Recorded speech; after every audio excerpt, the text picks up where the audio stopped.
الحمد لله حق حمده والصلاة والسلام على نبيه وعبده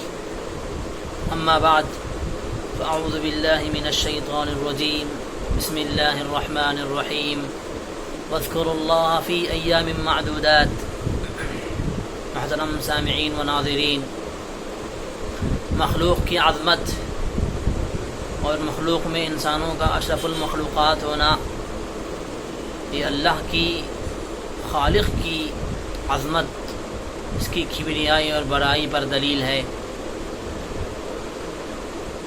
یہ بغیر پلر اور ستون کے کھڑا ہوا بلند و بالا آسمان، اور یہ زمین اور اس پر لہلہاتے پھول پودے اور پھل پھلاریاں، اور ان دونوں کے درمیان موجود اللہ کی بڑی بڑی نعمتیں اور اللہ کے عجیب و غریب مخلوق۔ جب انسان ان تمام چیزوں کو دیکھتا ہے تو اس کی زبان، اس کا دل، اس کے جسم کا ہر عضو اللہ کی کبریائی اور بڑائی اور اس کی عظمت کے گن گانے پر مجبور ہو جاتا ہے، اور زبان سے اللہ اکبر کی صدائیں بلند ہونے لگتی ہیں۔ ایسا کیوں کرنا ہو جبکہ تکبیر بھی اللہ کے ذکر میں سے ہے، ذکر اللہ کی اقسام میں سے ہے، اور تکبیر کے اسی عظیم الشان مقام اور مرتبے کی وجہ سے اللہ تبارک و تعالیٰ نے اسے اعلیٰ و افضل اور عمدہ مقامات پر اسے مشروع کر دیا ہے، اور اس کا اہتمام اور اس کا پابند بھی بنایا ہے، جیسا کہ نماز، روزہ، حج اور جہاد وغیرہ۔ نماز کی ندا لگائی جاتی ہے اللہ اکبر کے ذریعے، نماز شروع کی جاتی ہے اللہ اکبر کہہ کر، اور رمضان میں روزوں کا فریضہ ادا کرنے کے بعد اللہ تبارک و تعالیٰ نے مسلمانوں کے لیے عید کی رات سے لے کر عید کی نماز تک تکبیرات کو مشروع قرار دیا ہے اور اس کا پابند بنایا ہے، جیسے کہ اللہ تبارک و تعالیٰ نے فرمایا وَلِتُكْمِلُوا الْعِدَّةَ وَلِتُكَبِّرُوا اللَّهَ عَلَى مَا هَدَاكُمْ۔ اللہ تبارک و تعالیٰ نے جو آپ کی رہنمائی کی ہے، جو آپ کو صحیح راستے کی ہدایت دی ہے، اس بنا پر اللہ کی تکبیر، اللہ کی بڑائی، کبریائی بیان کرو، اس کی تحمید اور اس کی تحلیل کیا کرو۔ اور حج جو شعائر اللہ میں سے ہے اور اللہ کی نشانیوں میں ایک بڑی نشانی ہے، اس میں بھی الگ الگ مقامات پر اور اہم مقامات پر تکبیرات کو مشروع کر دیا ہے۔ مثلا طواف کے موقع پر حجر اسود کو استلام کرتے وقت، صفا مروہ کی سعی کے دوران، اور رمی جمرات کے وقت، اور ایام التشریق میں بھی تکبیرات اللہ اکبر لا الہ الا اللہ اکبر وللہ الحمد مشروع کر دیا ہے، اور اس کا اہتمام بھی کیا جاتا ہے۔ ماہ ذی الحج ہمارے سامنے آ گیا ہے، اور ہم اس کا ایک دن بھی گزر چکا ہے، اور ماہ ذی الحج کے شروع کے 10 دن بہت ہی افضل اور بہت ہی فضیلت والے دن ہیں، جس کی فضیلت احادیث میں یہ بیان کی گئی ہے کہ افضل ایام الدنیا، دنیا کے دنوں میں سب سے افضل دن ہیں، سب سے افضل دن اگر ہیں تو دنیا کے دن ہیں، دنیا کے دنوں میں سب سے افضل دن ذی الحج کے شروع کے 10 دن ہیں، اور اس میں ان 10 دنوں میں کیا جانے والا عمل اللہ کو سب سے زیادہ پسندیدہ عمل ہے اور سب سے زیادہ محبوب عمل ہے۔ اسی لیے ان 10 دنوں میں اللہ کی تکبیر، اللہ کا ذکر اور اس کی عظمت بیان کرنا، قربانی کرنا، روزہ رکھنا،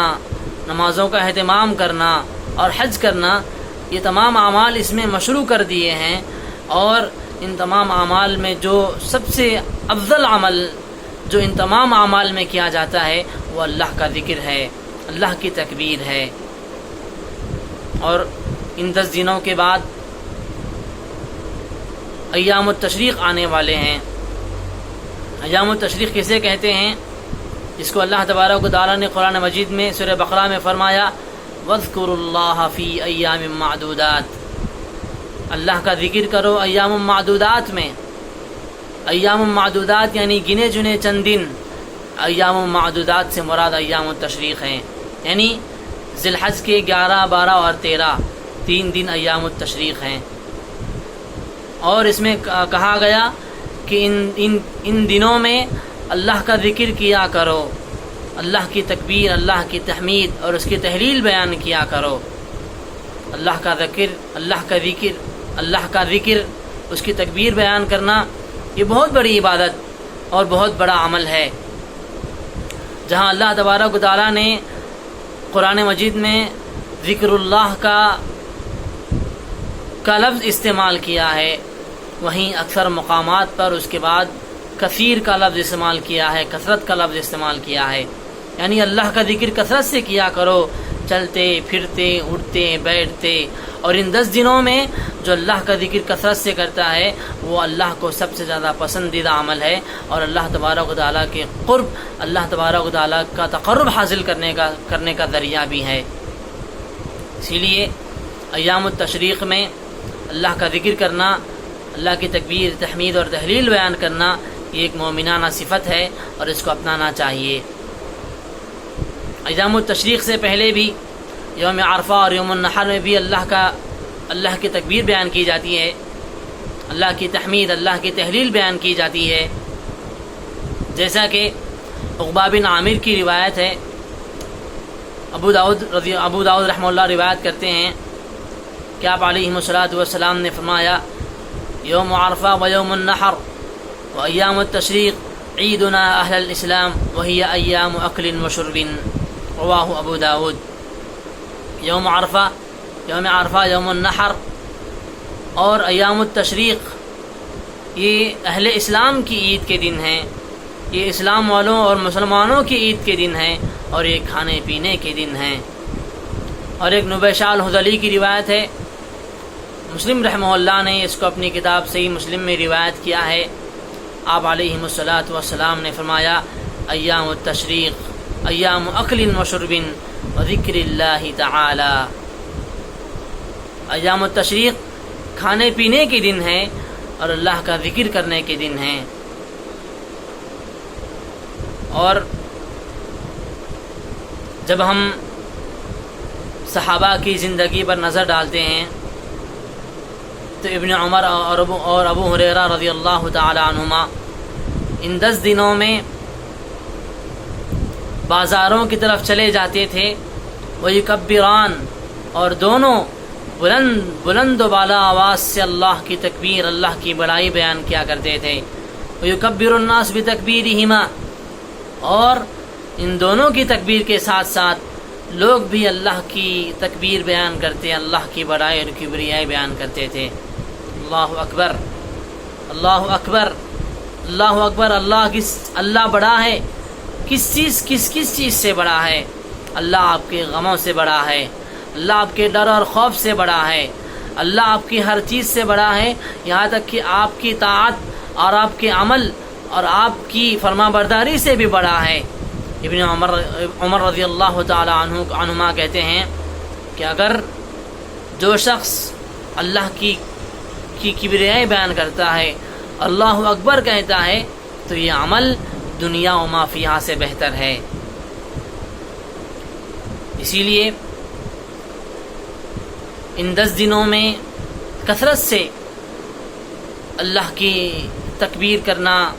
اللہ کا ذکر کرنا اور اس کی بڑائی، اس کی عظمت اور اس کی کبریائی کے گن گانا، یہ ایک مومنانہ صفت ہے اور ایک مومنانہ عمل ہے جس کو اپنانا اور اس پر عمل کرنا ضروری ہے، تاکہ اللہ کا تقرب حاصل ہو جائے اور بندہ اللہ کی رضامندی اور اس کی خوشنودی حاصل کر پائے۔ اور ان دنوں میں جو اللہ کا ذکر کرتا ہے، اللہ کی تکبیر کرتا ہے، وہ بندہ اللہ کے ہاں سب سے زیادہ محبوب ہو جاتا ہے، کیونکہ ان دنوں میں کیا جانا والا عمل اللہ کو سب سے زیادہ پسند ہے، اور جو بندہ جو بھی عمل کرتا ہے وہ بندہ بھی محبوب ہو جاتا ہے اور وہ عمل بھی محبوب ہو جاتا ہے اللہ کے ہاں۔ اور تکبیرات میں بہت ساری تکبیرات حدیث میں ذکر وارد ہوئی ہیں. ان میں مشہور و معروف تکبیر یہ ہے: اللہ اکبر لا الہ الا اللہ، اللہ اکبر وللہ الحمد، اللہ اکبر کبیرا والحمد للہ کثیرا وسبحان اللہ بکرۃ واصیلا. اسی لیے ان تکبیرات کا اہتمام کرنا ضروری ہے، مطلق طور پر بھی اور مقید طور پر بھی. مطلق طور پر یعنی کہ انسان چلتے پھرتے اٹھتے بیٹھتے اپنے کام کاج میں لگے ہوئے، دکان مکان میں اور جہاں کہیں بھی ہو، اللہ کا ذکر کرے، اللہ کی تکبیر بیان کرے. اور یوم عرفہ کی فجر کے بعد سے لے کر ایام التشریق کے آخری دن تک یعنی 13 ذی الحجہ کے عصر تک ہر نماز کے بعد اللہ اکبر کہنا، اللہ اکبر کبیرہ، ان تمام ذکر کا اہتمام کرنا یہ ایک افضل عمل ہے، اور اس کو اللہ اور اس کے رسول صلی اللہ علیہ وسلم نے ہم مسلمانوں کو پابند بنایا ہے، اسی لیے اس کا اہتمام کرنا ضروری ہے. اور آخری بات کہ اللہ تبارک و تعالیٰ نے ہم پر جو بھی نعمتیں کی ہیں اور جو بھی اللہ تبارک و تعالیٰ کی طرف سے آزمائش ہوتی ہے، چاہے وہ طبیعت کی صحت کے طور پر ہو یا بیماری کے طور پر ہو، اس میں بندے کو چاہیے کہ وہ اللہ کا ذکر کرے، اللہ کی تکبیر بیان کرے. اور ان حالات میں جو کچھ آج حالات چل رہے ہیں، ان حالات میں مسلمانوں کے لیے ضروری ہے، مسلمانوں کے لیے ازحد ضروری ہے کہ وہ اللہ کا تقرب حاصل کریں، اللہ کے قریب ہو جائیں. اللہ کے قریب ہونے کا سب سے افضل عمل، اللہ کے قریب ہونے کے لیے سب سے بہترین عمل یہ ہے کہ اللہ کا ذکر کثرت سے کیا کریں. اللہ تبارک و تعالیٰ کی طرف سے جو بھی پریشانی، جو بھی مصیبت ہم پر آتی ہے، اس پر صبر کریں اور اس پر اللہ تبارک و تعالیٰ کے سامنے گڑ گڑائیں، اللہ سے دعائیں مانگیں. اس میں اللہ تبارک و تعالیٰ کی طرف سے اس ہر عمل میں، اللہ کے ہر کام میں کوئی نہ کوئی بھلائی اور خیر ہوتا ہے. اسی لیے جو بھی ہوتا ہے اس میں بھلائی کو ڈھونڈیں اور خیر کو ڈھونڈیں، اور اللہ کا ذکر کریں، اللہ کی کثرت سے تکبیر بیان کریں، تاکہ اللہ تبارک و تعالیٰ ہم سے یہ جو بھی مصیبت ہے ہم سے ٹل جائے. اللہ تبارک و تعالیٰ کے فضل و کرم سے اللہ تبارک و تعالیٰ ہمیں اپنی رحمت اور اپنی کشادہ رحمت کے ذریعے ہم سے ان مصیبت کے ایام کو ہٹا لے اور ایک اچھے دن اور اچھے ایام ہمارے سامنے لائے. اسی لیے ان 10 دنوں میں بھی، ان کے بعد بھی اللہ کا ذکر کرنا، اللہ کی تکبیر بیان کرنا ازحد ضروری ہے، تاکہ اللہ تبارک و تعالیٰ کے سامنے جب جواب دہی کا موقع ملے، جواب دہی کا موقع ملے، اللہ کے سامنے کھڑے ہونا پڑے، تو اس وقت جواب دینے کے لیے ہمارے پاس کچھ عمل ہونا چاہیے، ہمارے پاس کچھ ذریعہ ہونا چاہیے کہ جس کے ذریعے ہم اللہ کے سامنے کھڑے ہو کر اس کے سامنے کھڑے ہونے کی جسارت کر سکیں. اسی لیے آخر میں اللہ تبارک و تعالیٰ سے دعا ہے کہ اللہ تبارک و تعالیٰ ہمیں ان 10 دنوں میں اور ان کے بعد بھی اللہ کا ذکر کثرت سے کرنے اور خاص کر اللہ کی تکبیر، اس کی کبریائی اور بڑائی بیان کرنے کی ہمیں توفیق عطا فرمائے، اور اپنی دنیا و آخرت کو سنوارنے اور سدھارنے کی توفیق عطا فرمائے، اور اللہ کا تقرب قربانی کے ذریعے سے، نیک اعمال کے ذریعے سے اور نمازوں اور روزوں کے ذریعے سے اللہ کا تقرب حاصل کرنے کی توفیق عطا فرمائے. جب زندہ رکھے تو اسلام پر زندہ رکھے، اور جب موت ہو تو خاتمہ بالخیر ہو. آمین ثم آمین. وآخر دعوانا ان الحمد للہ رب العالمین.